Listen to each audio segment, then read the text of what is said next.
Hare Krishna. Hare Krishna. Welcome. Is anyone here for the first time? Oh, quite a few of you. Very good. Welcome to HareKrishnaValley.com.au. So, this is a very powerful place. It's a very spiritual place. As you drive in, you'll see there are different signs on the way in. Auspicious qualities that you should take into your life, or cultivate them, water them. This is a place where you come to water your good qualities and to rid yourself of your negative qualities. You might have read the sign at the front where the chest is. It says, leave your ego in the chest. And if you want it, it's there when you are leaving. You can pick it up if you want to take it home with you. Otherwise, you can leave it there in the chest. We clean it out once a week. And then we put it in the big dam. We call it the dam of egos. And if you go close to it, you touch the water, you may get some ego come into you. Not really. But. So the point is that we should develop these good qualities in our life. And as we've been doing here, just like now, we've just been doing this is like our prayer session. This is our temple. And it's like our church. So I was discussing last night with some people. They were saying to me that, when we used to go to church when we were young, it was very subdued. And people were very subdued. And I always felt that when we celebrate God, we celebrate Krishna, it should be more lively. All of that. And the first time I walked into the temple at the Hare Krishna temple in Melbourne, it was dancing and lively, and just like today. And then you feel this is what God would do himself. He's not just going to sit on a chair all day. One time my guru, Tamal Krishna Goswami, he met the Cardinal of the Philippines, the head of the Catholic Church in the Philippines, back in the 1980s. And the Cardinal's name was Cardinal Sin. I don't think they planned it like that, but that was his name. I don't know if he was...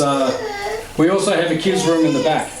So if they need to play, there's a playroom in the back, there's toys and things like that. We have a trampoline outside also. Because I don't know if they don't want to sit for the whole time.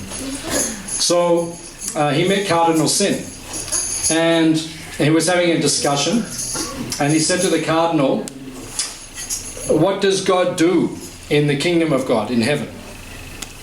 And the Cardinal said, he sits on a throne. And my guru said, does he ever get off the throne? And the Cardinal thought about it, and he said, we would imagine he does, but we do not know. But when you come to our temple, we can tell you what God does from early in the morning till late at night.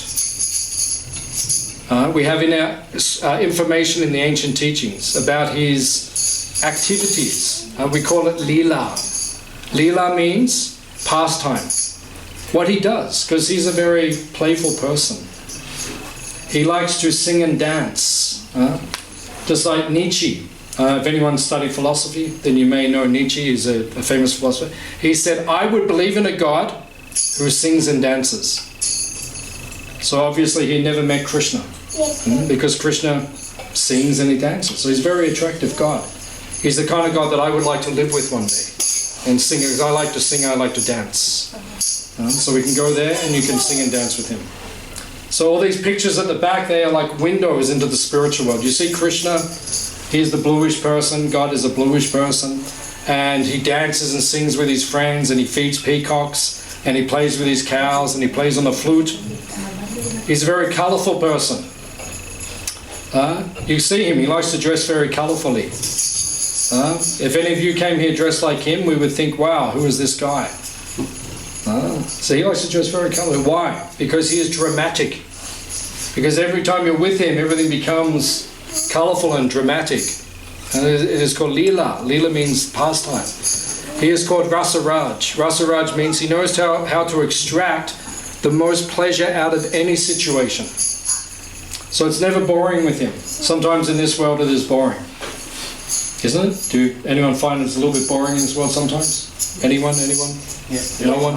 Yeah. One person? Okay, two people. Okay. The rest of you are happy that two people find it boring. What's it?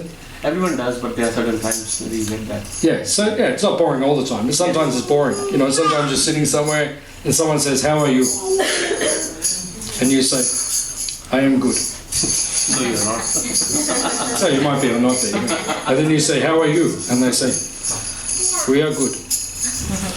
And you say, "That is very good." And in Australia they always say, "How is the weather?" I don't know, just look outside. Oh, it's a nice day, isn't it? Yes. No, but there has to be more to life than this. Just this kind of conversation. Otherwise it becomes very boring, very stagnant. So Krishna is not like that. Krishna is full of life. He's full of drama. Everything is very dramatic around him. He dresses dramatically. He acts dramatically. So here, we try to give people an experience. We just finished an astrology retreat this weekend. We're teaching people a little about the ancient science of astrology. Was it good? Yeah. The ones who came? Yeah. The ones who are still here, they enjoyed it? It was okay? You're happy? Okay, that's good. So, people come here, and we were discussing in the last few days that this place is like showing people how life should be. Because sometimes life is just very mundane. And it doesn't seem to have a purpose. It's like, what is the actual purpose to what we are doing? People don't always think about these things. Just like if you look at our sign as you drive in, what does it say? The first sign, like as you first come in, the big one. Hare Krishna. What's that? Humility. No, that's further down the driveway. Okay. But when you just turn off the main road, there's a big sign. Hare Krishna. Big one. It says Hare Krishna Valley. Yes. And underneath it says? Tagline, natural living. Natural living? High thinking. High thinking. Yeah. That's what we teach here. Very good. You get a free dessert today? So, no, not you. You only got half of it. You can have half a dessert, but you can have complete everything. So, it says natural living, high thinking. Or one of our mottos is simple living, high thinking. But in the material world, what is the motto? High living, simple thinking. Don't think too much about things and just, get as much as you can, accumulate as much as you can before you die. Donald Trump once said, before he was the president, he once said, "He who dies with the most toys wins." That's his motto in life. Okay? Whoever has the most toys at the end, you win. So you accumulate whoever's the most cars. Like I was seeing someone yesterday, who was that? Oh, Billy Joel. You know Billy Joel? Yeah, famous guy. I saw some little advert because he's coming to Australia in December. He's playing at the MCG, big concert. So I was looking at something about him. He collects motorcycles. There's 200 motorbikes. And part of me was thinking, is this necessary? I mean, I know it's a hobby and I know all these things, but it's kind of like, what are we doing with our life? What's the goal? What's the actual purpose? Is there a higher purpose? The ancient teachings of India, the Vedas, they teach us that we have to take an inner journey. That is success in life. You are measured to be successful by how far you go on your inner journey. In other words, how self-realized are you? How God-conscious are you? How Krishna-conscious are you? Then that is considered to be success. Because all the material things, they come and go. The final suit has no pockets. You know that line? It was from a movie. I can't remember which movie it was, a long time ago. So the final suit has no pockets. You can't stash anything. There's no pockets there. Just like, when the Chinese emperors, they used to die, they used to pass away, and then they find their terracotta army, all the soldiers, to go with them in their next life. They don't go with you. They're not there in the next life. You don't even know where you're going in the next life. Or the pharaohs from Egypt, same thing. They used to bury them with all sorts of things to take on your next life. None of it goes with you. You can't even take one coin. Right? Nothing goes with you. Like the Greeks, they used to put the coins like that, and it doesn't work like that. The only thing that goes with you is your karma. That goes with you. You can have that for free. Take it with you, your karma, because your karma will take you to your next life. And then when you're born again, all of that karma is waiting for you. There is a saying in Bengali, even if you go to Swaga, Swaga means like a heavenly place. So on earth we would say something like Fiji or Bali or Hawaii, something like that. But they're not perfect either. There's always something going on. Bali, the volcano goes off. Fiji, the cyclone comes. Hawaii, they got, what's that? Big wave. Big wave. Yeah, they got. Anyways, a lot of problems. A lot of problems everywhere now. But you get the point. So the point is, even if you go to the good place, your forehead gets there before you. That's the saying in Bengali. Even if you go to the beautiful place, your forehead gets it, which means your karma is already waiting for you. I heard one story about the Brazilian family who saved all their money to go to Hawaii for their dream holiday. You heard the story? Yeah. A very tragic story. I heard it's true. I hope it's not true, but I heard it's true. So they saved all their money for 4 years to go on their dream holiday from Brazil to Hawaii, which doesn't make sense to me because Brazil's beautiful. So why would you save your money to go to Hawaii? Anyway, so they go to Hawaii. They get there, 4 years saving their money, they get there and it just rains for 2 weeks non-stop. And they're so depressed, they jumped off the balcony of their hotel and they all died. I hope that's not true. I hope it's not true, but I heard that story, so maybe it is true. So the point is, wherever you go, your forehead gets before you. Right? You don't know. That's why when I go on holidays, in my mind, I don't get too, people go, oh, you're going on holiday, it's amazing. How do you know it's going to be amazing? How do you know it's going to be amazing? Oh, you can't wait till you get there, it's going to be, now how do you know it's going to be amazing?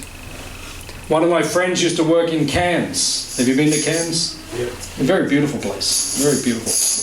But she worked there in the hotel. She told me one time they had a plague of marsh flies, or sandfly. They just bite you all day. We have them here at our farm. They bite non-stop. They drive you mad. Imagine a plague of them. So people pay good money. They get there and you can't go on the beach because they just bite you all day. Welcome to paradise. Would you like a drink with that? You can't enjoy yourself. So that's the point. The only thing that you take in your next life is your karma.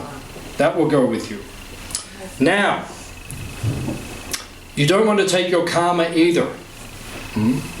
Because karma binds you to this world. And the ancient teachings of India, the Vedas, they teach us don't be born again in this world, but go to the other world. There is another world. Hands up if you believe there's another place. Okay, many of you. Hands up if you believe there's something else beyond this world. Many of you. Hands up if you believe there's nothing. Okay, that's okay. We don't believe that. we respect everyone's beliefs. We respect. But in our tradition, we believe there's another place. Another place. People call it heaven. We call it Goloka. Goloka literally means planet of cows. We believe that when you go back to live with Krishna in heaven, in the spiritual world, there are cows everywhere. Hands up if you like cows. Okay, get used to it. They're everywhere. And they wake up early in the morning. So get used to that. And you have the smell of their dung everywhere. And it's very nice. When you get used to it, actually you can't live without it. And we have 25 cows and bulls here. It's good. It's what we call sattvic, or purifying. The smell is purifying, purifies the mind, the heart, the body, everything. In our shop, we have cow urine for sale. Did you know that? Oh, you know that? Yeah. Oh, you saw it? Did you drink it? You want some? It's your first time here. I'll give you a free shot. Is it okay or not okay? Oh, you don't mind? Good. That's what I like. I like adventurous people. Why not? Why not drink the cow wee? Now, people think we are mad. Why would you drink the wee of a cow? Because it is antiseptic, right? It is in the Vedas, the ancient teachings. Once you get your mind past what it is, it's actually medicine. And I was saying, one lady was here, we just had a retreat on the weekend, and she's a pharmacist. So she sells Kesava chemical medicines to people all day long. That's what chemists do. But I said to her, I don't take those things. Very rarely. Maybe once every 10 years, 20 years, something. I'll take, if I get really sick, I'll take something like that. But generally, I don't take it. Even Disperins, aspirins, and no, I don't take any of those things. But we take the natural things. Because in the cow urine, antiseptic qualities are there. It can cure the diseases. There's one lady, she had cancer. She was coming here, and she was buying every month the cow urine from us. And she passed away not long ago, but she told me a number of times, she said, this is helping me. It is helping me, prolonging my life. And we were hoping it would cure her, but unfortunately it did not happen. But she was taking it because it has antiseptic qualities. So the cows are very sacred. And it says in the spiritual world it's full of cows. It's a very sacred place. But up there no one gets sick. You don't have to worry. But if you do get sick down here, come here and we'll give you cow urine. You can drink it. If it works, if it doesn't work, we'll give your money back. But if it works, then you take it. It's very powerful. It's a very powerful medicine. So, here at Hare Krishna Valley, we're trying to teach people a little bit about what the spiritual world is like. Because this world is limited. Bhagavad Gita says, our ancient teaching, the Bhagavad Gita, which is our main book, our main teaching, it says here that this world is limited and temporary, which means you can only get a certain amount of pleasure from this world. Hands up if you're unlimitedly happy right now. Yes. Okay, one lady. Very good. The free dessert lady. Yeah, of course she's happy because she just got something for free, but no one else put their hand up. So what is wrong with us? Because the soul, the nature of the soul, is to be happy all the time, actually. It's not even called happiness, it's called ananda. Ananda means bliss. But that comes from the soul, right? So here we're teaching you how to unlock that ananda, or unlock that bliss. And how do you unlock it? You unlock it by bhakti. Bhakti yoga. Bhakti means devotion to Krishna, to the Supreme Person, to God. We say Krishna, this cowherd boy. We worship him with love and devotion, and that gives unlimited satisfaction. The emptiness in the heart, it disappears, right? And we don't feel any emptiness, right? Those who dedicate themselves to Krishna, you feel like that. And like when we're doing our chanting, that's how we feel. We're chanting his names, Hare Krishna, right? Who else in this world do we chant their names like that? Like, who's your favorite sports star? Anyone, you can say anyone if you've got a favorite sports star. Like, tonight we have the final. We have Djokovic and Kyrgios, right? So tonight the final, or, soccer, you might like Ronaldo or Messi or, whatever but you don't chant their names like Ronaldo. Hurry Ronaldo, hurry Ronaldo, hurry. You don't chant like that. Who else do we chant their name continuously? But we chant God's name, Krishna's name, continuously, Hare Krishna. We chant for hours like that. What we did then was, that just gave you like a little taste of the bliss that we can get from the chanting. Sometimes I go to India and we chant like that with 3,000 of us for 3 hours straight. Right? Everyone dancing and chanting and like that. Very blissful, very ecstatic. So we're teaching you how to unlock the bliss. The bliss is in you, but you have to unlock it. We'll give you the key. That means bhakti. You have to have some devotion, some love. Give up your selfish identity and become selfless. When you become selfless, then you will experience something. But the problem is, in this world, everyone is selfish, right? And then when we become like that, you don't feel blissful. You don't feel happy. So I'm going to ask, does anyone have any questions or comments which you would like to ask us today about the meaning of life, the universe, everything? Then we can try to give you some definition or clarity, or try to answer your questions. So, does anyone have any questions you would like to ask us today?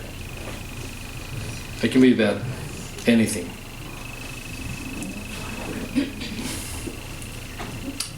One at the back, and then I'll take. All right, so first, Alana. If you are experiencing happiness and blissfulness all the time, yeah, it's not contrasted with the bad, so how do you know that it's good? Because when you're really happy, when you're really happy, the thought doesn't come in your mind, oh, I wish I could be sad. But like you're happy because you're also attached to the sadness, because you're happy because you know you're not sad anymore. Like, and if you're transcending dimensions, once you go above like the human experience, you transcend into whatever. When you're in that realm, if there's no contrast between emotion, how do you know that it's bliss? Yeah, it's a good question. There is contrast in the spiritual sky, because Krishna is a very he's a very interesting person. Right? So he makes sure that you'll experience a lot of emotions. He likes to stir the pot, so to speak. Maybe the kids, if they want to play, maybe they can go outside. Like that, just ask the kids to settle down a little bit, because I can't see the people I'm speaking to. Otherwise, we have a playroom out the back, or we have trampoline. If you want to play there, you can play there as well. So we have, in the spiritual world, there is a contrast of emotions. But whatever the emotion you experience is, it always leads to bliss. Right? Whereas in this world, when we experience a contrast of experience, it doesn't always lead to bliss. So there is a distinct difference. People aren't always happy in this world. But even there, like when Krishna's giving you a hard time, he's just doing it to extract more love out of you. Like that. So it's a little bit different like that. But I understand your point. Yeah, you need a contrast. The contrast does exist, but it's a spiritual contrast, which always ends in something positive. But this material world doesn't always end in something positive. But that's a good thing, because then we become detached from this world, because we don't actually belong here. It's just it's just a place we stop for lunch. And we've been here for a while now. And now it's like time to maybe do something better. That's what we teach. That's a good question, thank you. Any more clarification you need? Or? No, yeah, That's good? Okay. Just wanted Yes, to sir. understand more about the cows and why they're sacred. Yeah, why are they sacred? Because they represent Dharma. Dharma means righteousness. It means purity.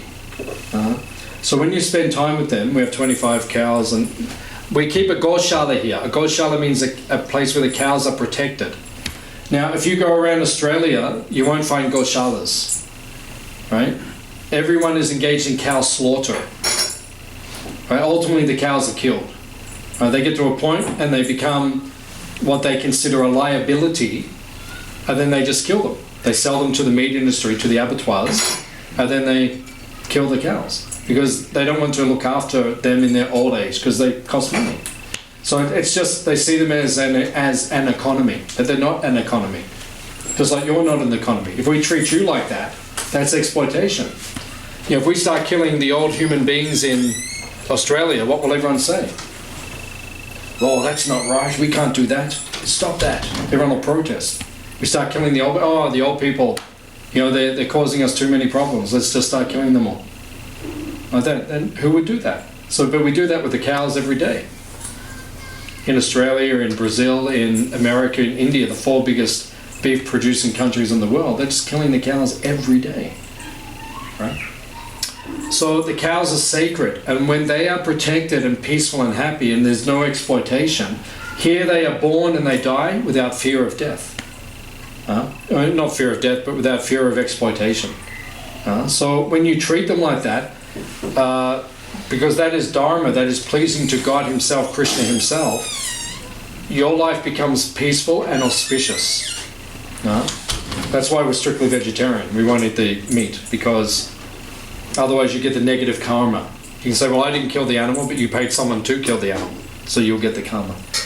So therefore, if we follow that strictly, we will feel very peaceful within ourselves, and everything will become...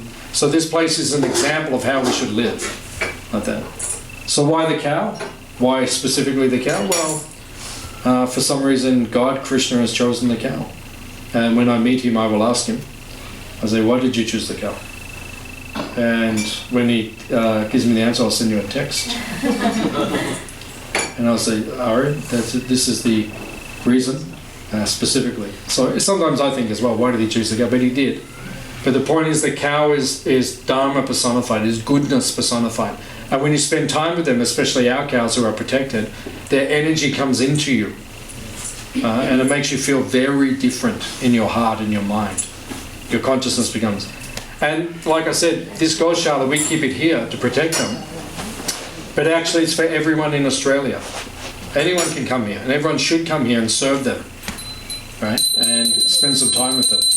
And then you will be benefited, they will be benefited, and the whole world will. And then everyone will be happy for the rest of eternity. That's what we hope. But people don't like to do these things. They think we'll just keep going the way we're going, and how's that turning out so far? The world is just happy and peaceful, isn't it? It isn't just working so well at the moment. So, you want to add anything? No, it's okay. Yeah, I can't give you the actual answer, but something like that. Any other questions?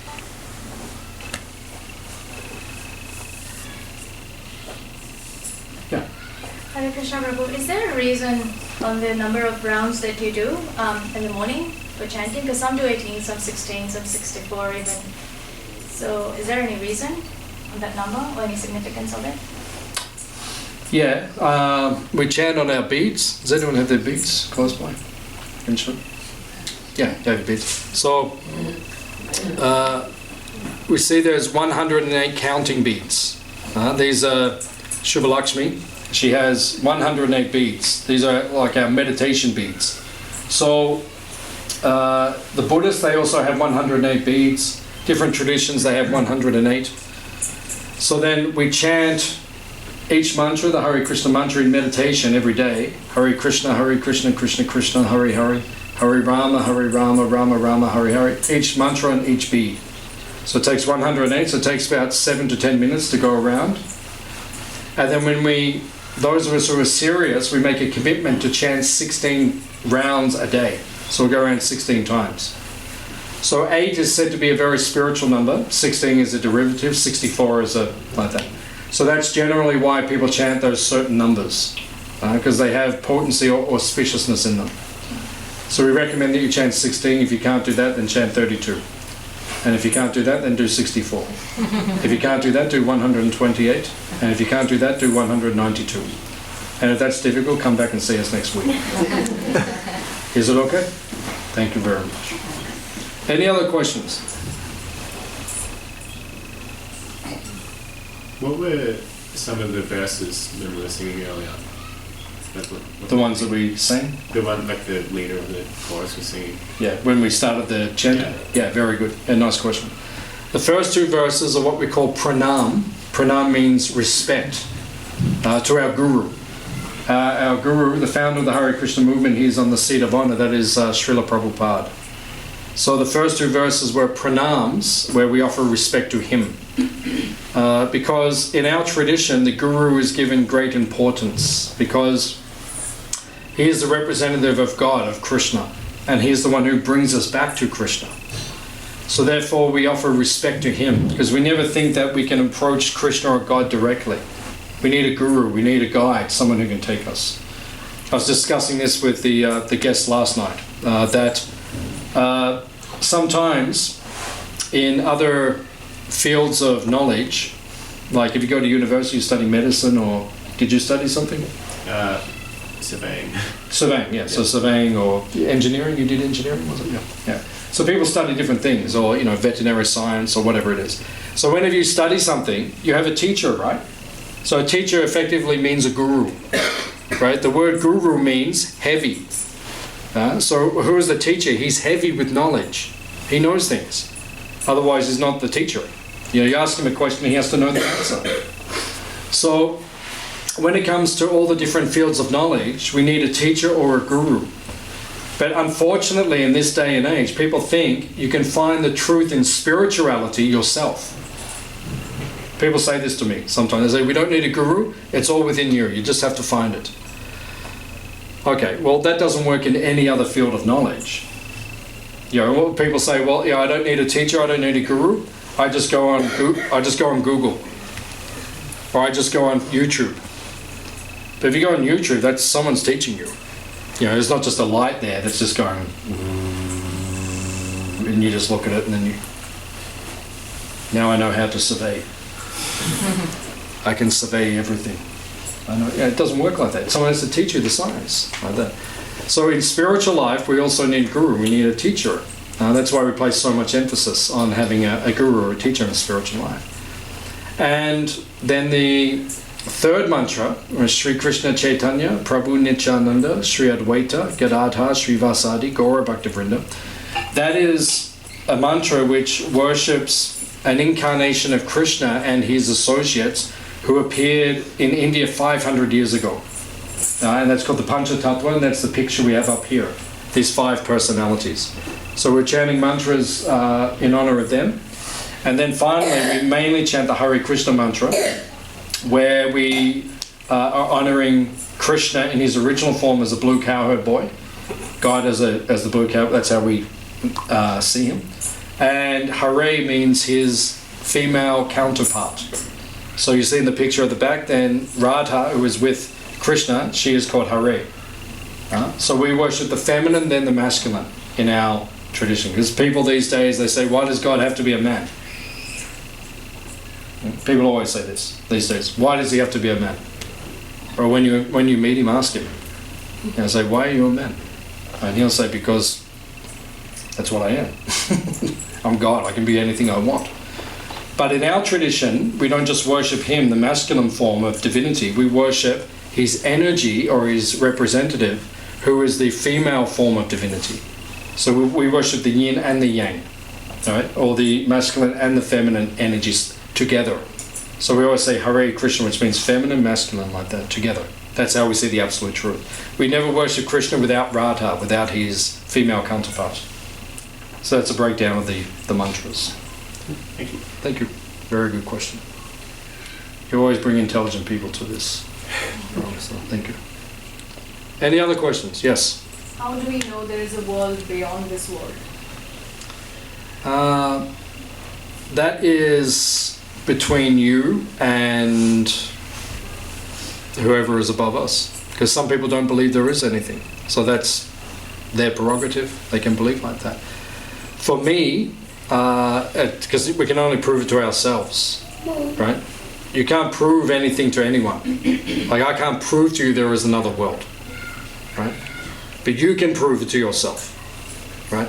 So for me, since I was a little boy, since I was 2 or 3 or 4 years old, I always remember, I know in my heart, there is another person who now I call Krishna, who is the creator of everything and is beyond this world. I know that in my heart. And now I follow a process or a practice which brings him very close to me on a daily basis. And I feel like a communion with him. Because the word yoga means to commune, to unite, to connect. So I just feel very connected. So it's something I can't show you physically or empirically. We can't say, here is God. That would make it a lot easier for everyone. If you walked in, everyone would say, wow, you actually exist. He goes, yeah. He goes, what's it? Here's lunch. And he's like, wow, you actually are God. And he says, yeah, but you're not ready for it yet. He takes it all away. But that would make it easier if he is actually physically in front of us. But he wants us to prove ourselves. So trust, in the ancient teachings, it says, Shraddha Shabde Vishwashikahe Sudrida Nischaya Krishna Bhakti Hoile Savakama Kritohoya. Which means Shraddha or faith is something sublime. It's something between you and Krishna. He wants to see, do you have faith? I'm not even showing myself to you physically, but do you still believe I exist? So if you dedicate like us, if you look at our lives externally, like if someone looks in at the way we live, we dedicate our whole lives to serving Krishna, someone that you can't even see. So we must have a lot of faith. Right? And if you know us, we have a lot of faith. Like I would say, we have more faith than, practically most people we meet. Because we're putting everything on this opportunity to meet someone who we have never even seen or met. And we will die for that person. We will give everything for that person. That's quite extraordinary, right? So that's just between you and Krishna.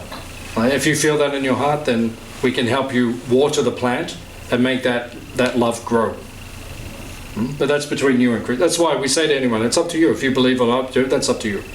But if you do believe and you're ready and you want to learn more, then we can help you. And we'll give you lunch as well. Is it okay? Okay. Thank you for coming. Yeah, please come again. Any other questions?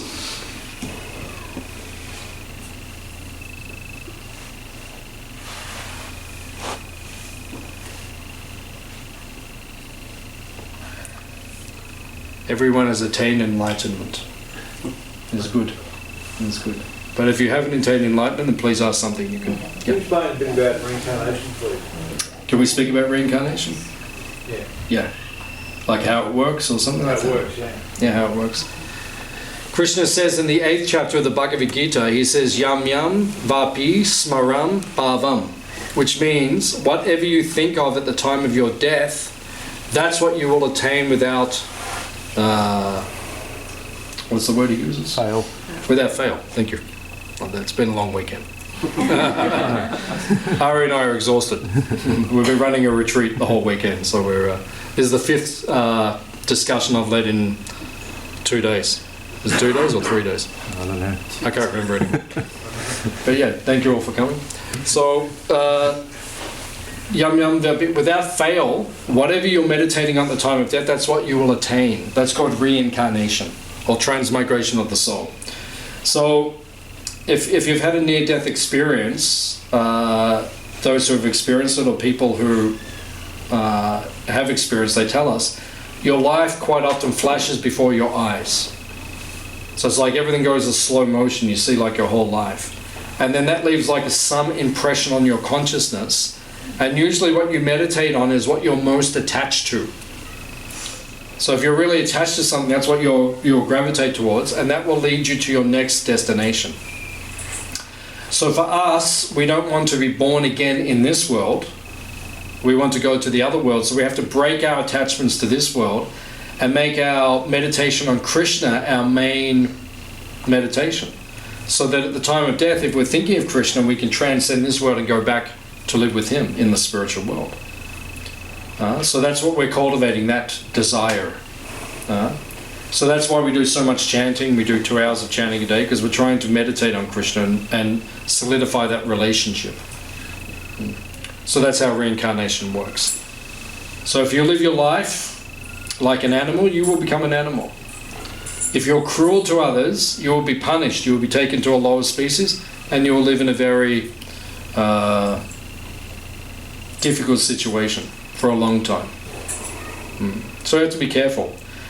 As a human being, you can accrue karma. You can't do that as an animal. You don't accrue karma. You're just burning off karma. But then when the animal comes back to being a human being again, then you have the opportunity. You're at a crossroads where then you can make decisions by how you live, and then you can go to your next destination. So if you live an enlightened existence, you will go upwards. If you live a unenlightened existence, you will go downwards. And if you attain Krishna consciousness, you can go back to the spiritual world altogether. So that's the basic principle. Thank you. Thank you. Good question. Please come again. I would follow on from that one. That's good. Yeah. So, now you said if you can go up or down, and if you achieve, like, I don't know what the word, like enlightenment, Yeah. or whatever word, Yeah. you attain that Yeah. spiritual. Is there something between here and going to that meet Krishna? Is it like an in-between level? There's a lot of in-between levels. Yeah. Yeah.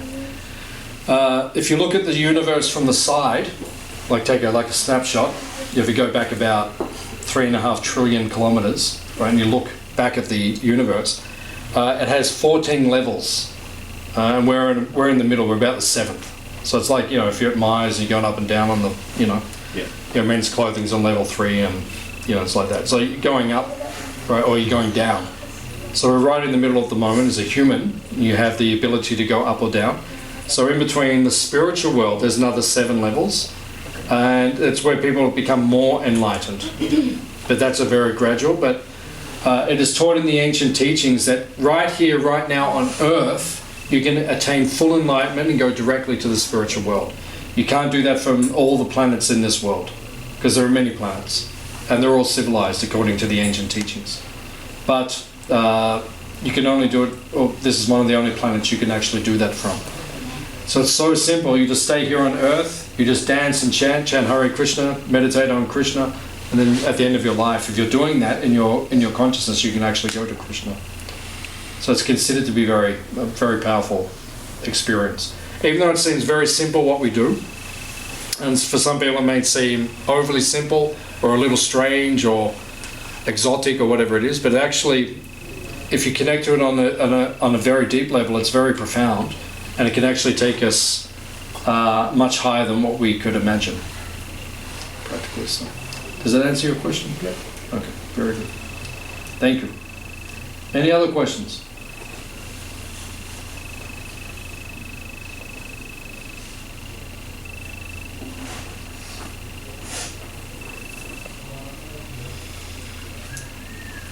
Why is it such a long process sometimes of forgetting Krishna and remembering Krishna? And then sometimes it can be a long period of time, or many, many lifetimes. Why such a long duration? Why such a long process? A long duration for what? To connect fully with Krishna, or to become enlightened. Yeah, it's a good question. It's all based on our desire. Krishna says in the Bhagavad Gita, he says, Yeyata mam prapajante tams tataiva bhajamyaham, which means as you surrender to me, I reciprocate accordingly. So you can go back to Krishna today if you want. In your consciousness, you can actually visualize him, have darshan of him, actually see him. But that's up to you. If you're willing to give up all your material petty attachments and fully surrender your heart and your consciousness to him, you can actually see him in this lifetime. So that's up to you, up to your consciousness. So if you want to drag it out for lifetime after lifetime after lifetime, and in the ancient teachings, in the Srimad Bhagavatam, it says, Prahlad Maharaj, who was a great saint, a boy saint, he describes the material pleasures we have in this world, and particularly he says sex life. He says it is just like chewing the chewed. In other words, he gives the example, if you go to India, they have sugar cane and they extract the juice. So they crush it and extract all the juice, and then it just becomes like a pulp from the sugar. So at the end, when there's just a pulp, someone will take it, a kid will take it and he'll chew it and get the last bit of sweetness out. And when there's nothing left in it, he's chewed it, he'll spit it out. And then a cow will come along, and the cow will pick it up, and he'll try to get like the last bit of juice out of it, and he'll chew it, and then he'll spit it out. And then the crow will come along, and the crow will get it, and he'll just go, there's got to be something in here. And Prahlad Maharaj says that's like us. There's no pleasure in this world, really.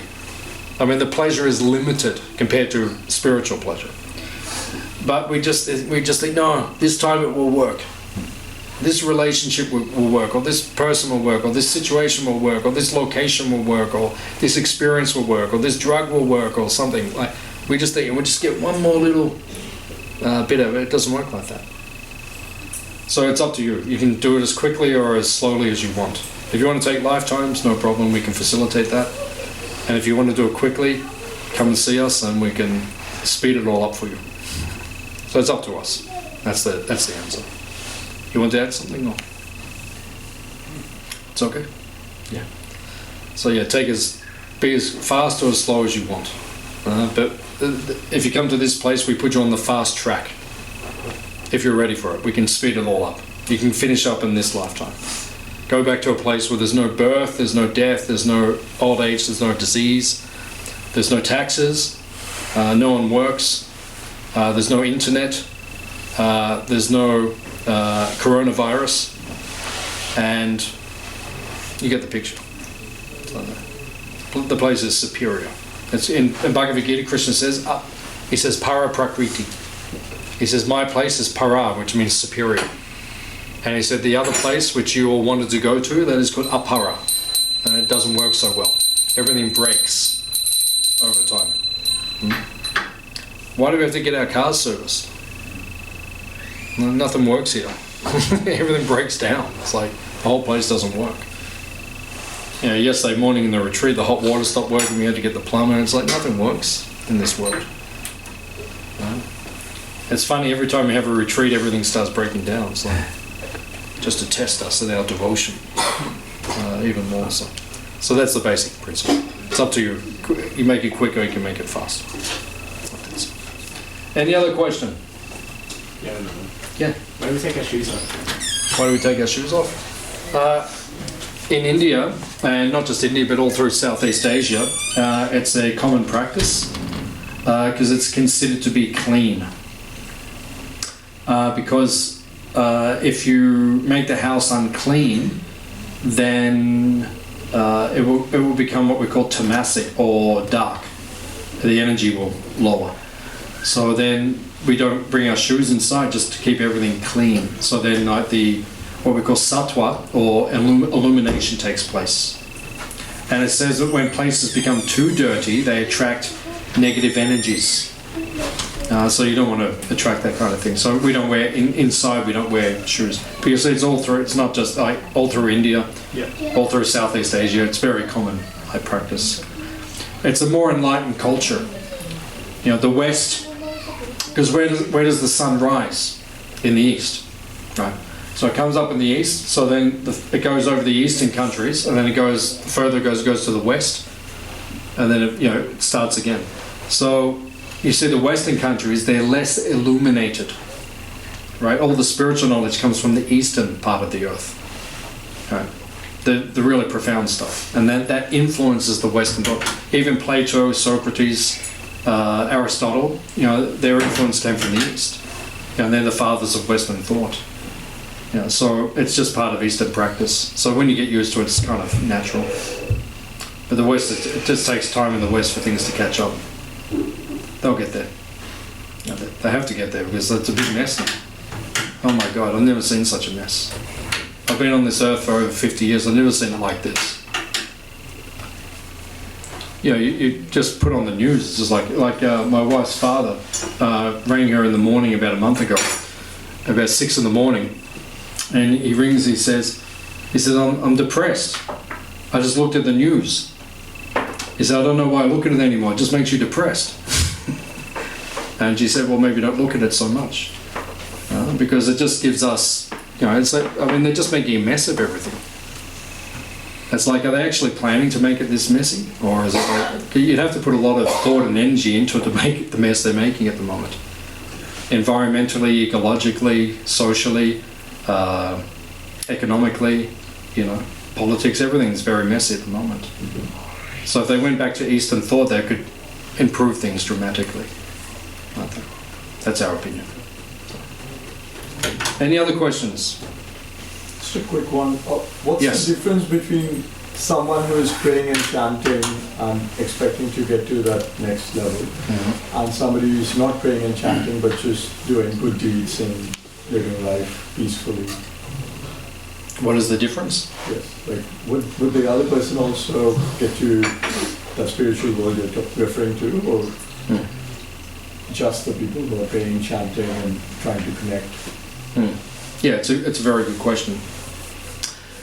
It depends on your meditation, or you have to be very definite on what you're meditating on and what your goal is.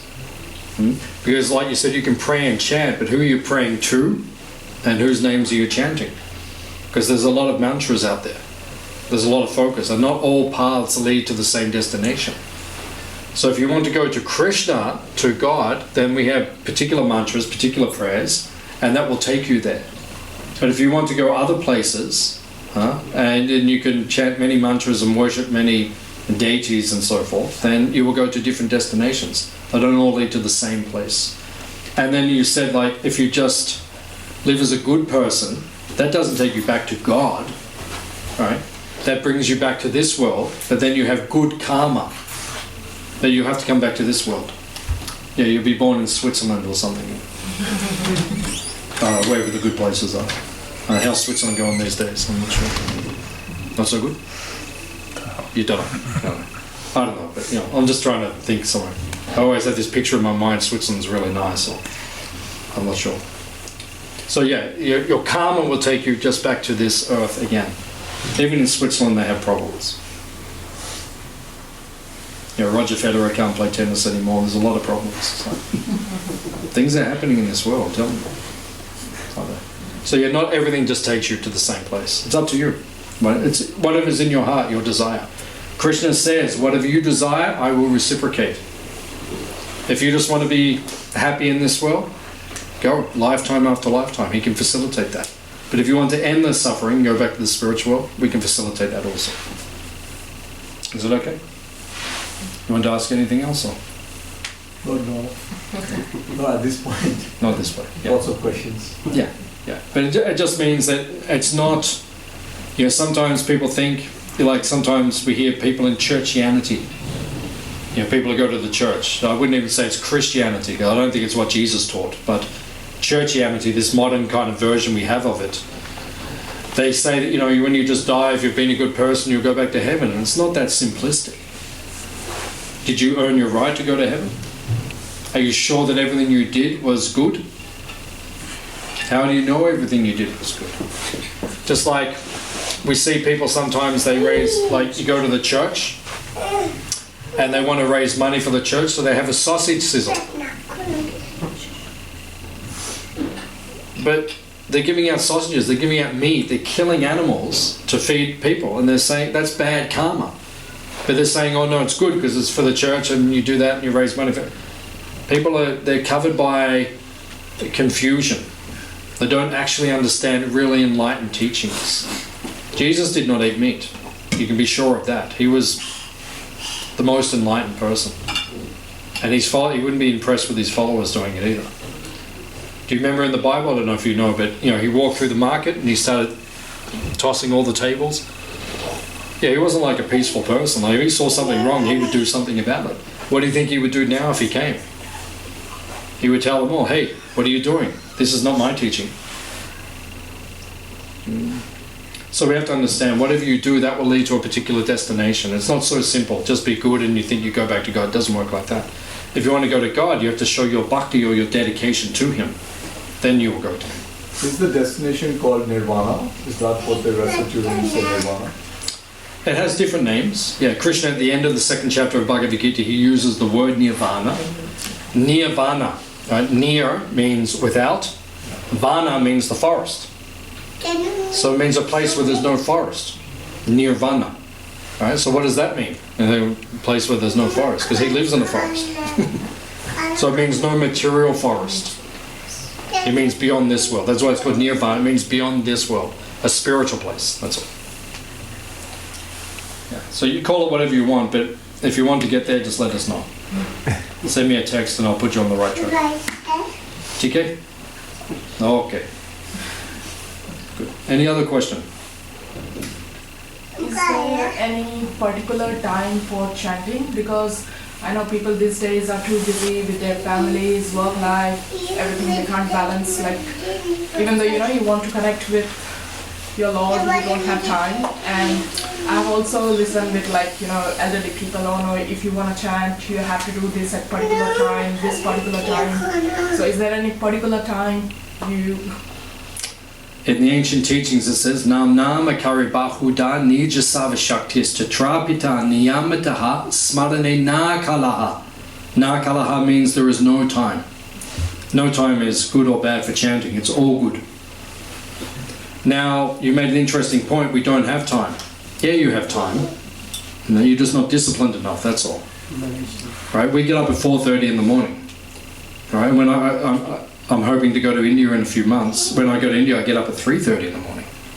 Because I have to do 2 hours of chanting. The best time is in the morning. What else are you going to do at 5 o'clock in the morning? Your mind is peaceful, the world is peaceful, chant.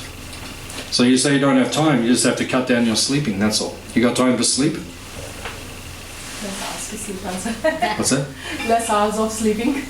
Yeah, it means you have to reduce your sleeping. You have time. If you look at your day, you're spending on time on so many things. You could reduce those things to make time for chanting. It's not that you don't have time, it's just that we lack discipline, that's all. People in Kali Yuga, this is Kali Yuga. Kali Yuga means the materialistic. People have every excuse you can think of. Everyone's got an excuse. Oh, I don't have time. Hey, of course you've got time. You make time for all the other things you do. How much time do you spend on your phone every day? Yeah, look, so there you go. You probably just got an hour or two right there. Phone is like, Huh? I mean, phone is like, 24/7, you'll see everyone. Yeah, so then start chanting 24/7. You're on the phone 24/7, start chanting 24/7. That's what I do, like while working and everything, especially when at work. Just I on the chat, like, because I believe a lot in Krishna, so I start doing that. But it's more into like, kind of meditation and all. Yeah, so the best time is the morning. That's the best. If you want to do like chanting and really go deep. That's what. Yeah, so get up early. So whatever time you get up, just get up an hour early. Push yourself a little bit. It's called tapasya. Tapasya means austerity or discipline. So if you want to make advancement in spiritual life, you have to do some discipline. Like, we get up at 3:30, 4:30 in the morning, something like that. It's discipline. And then have a cold shower on top of that, and then that'll get you really focused. Yeah, not compulsory, but yeah, it helps. Like every day, last 30 years, whenever I finish my shower, I have cold water. I've been doing this for my whole, last 30 years like that. And that wakes you up. Then you're ready to chant anything. But now you're focused. Like that. It's very, very, very beneficial. So you just need some discipline. People in Kali Yuga are lazy. Everyone's lazy. I've got no time, I've got time. You've got time. You just don't use your time very well, that's all. Everyone's the same. Oh, no time, no time. What is this no time? You waste your time, that's your point. That's all. Is it okay? Okay. Any other question?